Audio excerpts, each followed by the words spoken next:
Professor Lasberg, tell us a little bit about yourself. Well, I'm a professor of anthropology at University of Wisconsin, also appointed in American Indian Studies with an affiliation in African Studies. And I have come to be interested in Senegal as a kind of side interest in my work here at the university, both in teaching and a little bit in research.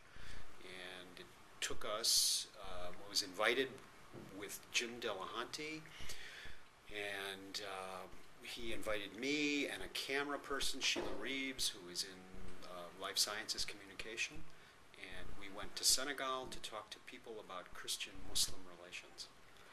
So when did the trip happen? The trip took place in early January of 2009. And we went there with the explicit purpose of talking to both Muslims and Christians about the fact that they live in a country where Christians are well respected as a minority, that relations between Muslims and Christians are good, as they point out, unlike some other places in Africa.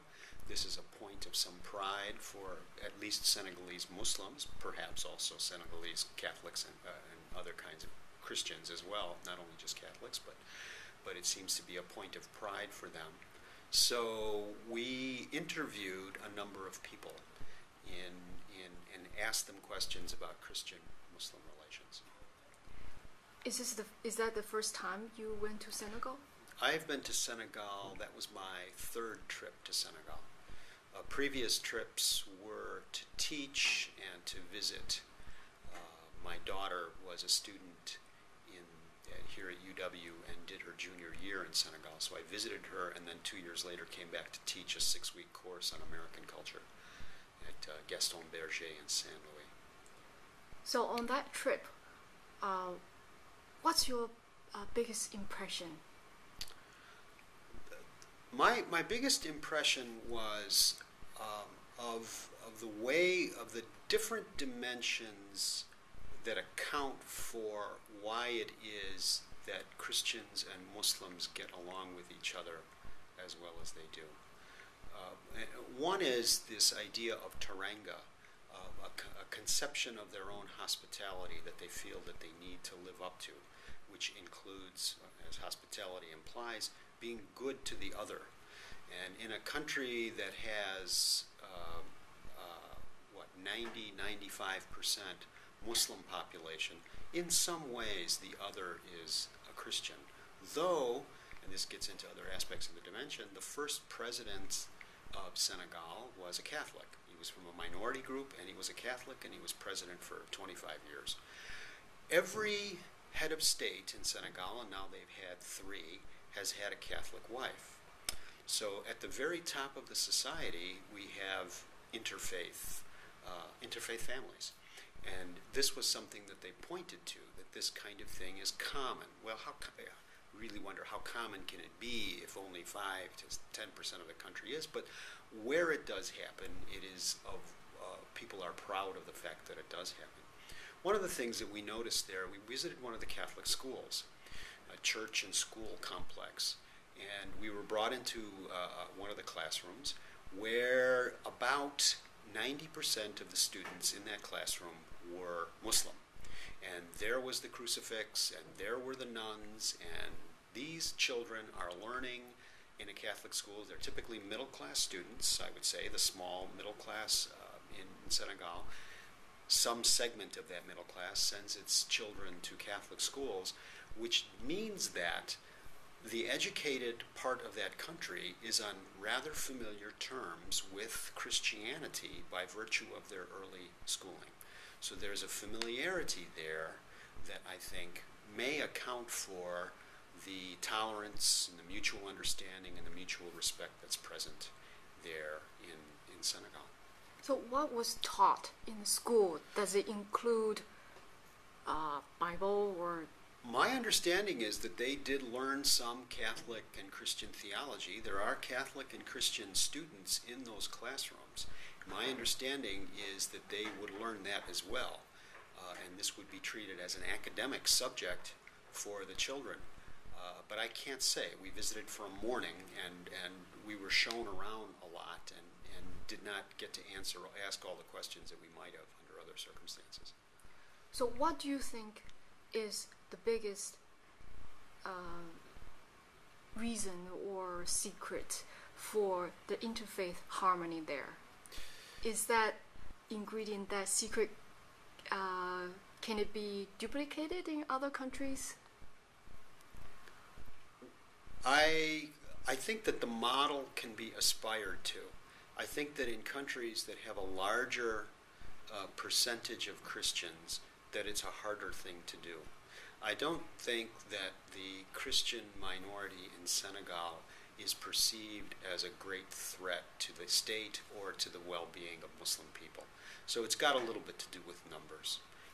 So in a sense, perhaps there's nothing terribly surprising here.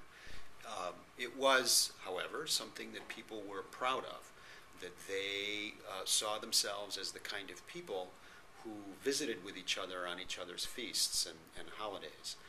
They said that on the Muslim feast of Tabaski, for example, when the sacrifice of Isaac is commemorated, there are Christians who are slaughtering lambs as well. And so people are coming to each other's event. The Imam in San Luis says that when the Christians have a big event and he's invited, he sends a representative.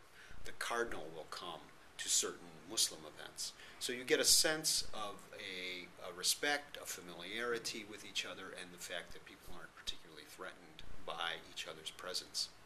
Have you talked to Christian people? How do they feel about the situation there? We spoke with a Catholic priest at the big Catholic church in San Luis, which is near where the university is, where Gaston Berger University is located. He grew up as a Muslim, and he was 15, 16 years old or so when he converted to Catholicism, and then would go into the seminary and become a priest. He was very interested in the fact that we were interested in Christian-Muslim relations, because he sees himself as a person who really understands both, because in a certain way he is both Christian and Muslim. He didn't quite say this, but he has gone through, he knows the Quran, for example. He has gone through the many dimensions or aspects of an education within Islam, but he's also a Catholic priest. He said that he took whatever opportunities he could to speak with the Muslim religious leaders in the community about issues of mutual concern, health and well-being of the neighborhood, youth, whatever is sort of on the public agenda. He has enjoyed the opportunity to be in dialogue with his fellow clerics across the religious lines, as it were. We were told that Senegalese Islam is a little different from the Islam that most of us hear about, insofar as Senegal, Islam in Senegal is entirely Sufi. It's the mystical part of Islam, organized into 4 brotherhoods: the Tijaniya, the Qadiriya, the Murids, and the Loyen. The Murids, in some ways, are the Islamic brotherhood that is on the ascent. It is not quite the biggest brotherhood, but it is the indigenous brotherhood in Senegal. Sufi Islam, or Senegalese Islam, is characterized by the importance of religious leaders who are called sheikhs, or marabouts in French, a religious leader. So people have their own religious leader. That relationship is very important to them. The religious leaders play an important role in political affairs, both at the local as well as the national level. There's a lot of complications in this, and most of which I don't understand. But Senegal is a multi-party democracy that is ostensibly a secular state with a very important role played by the religious brotherhoods throughout the country.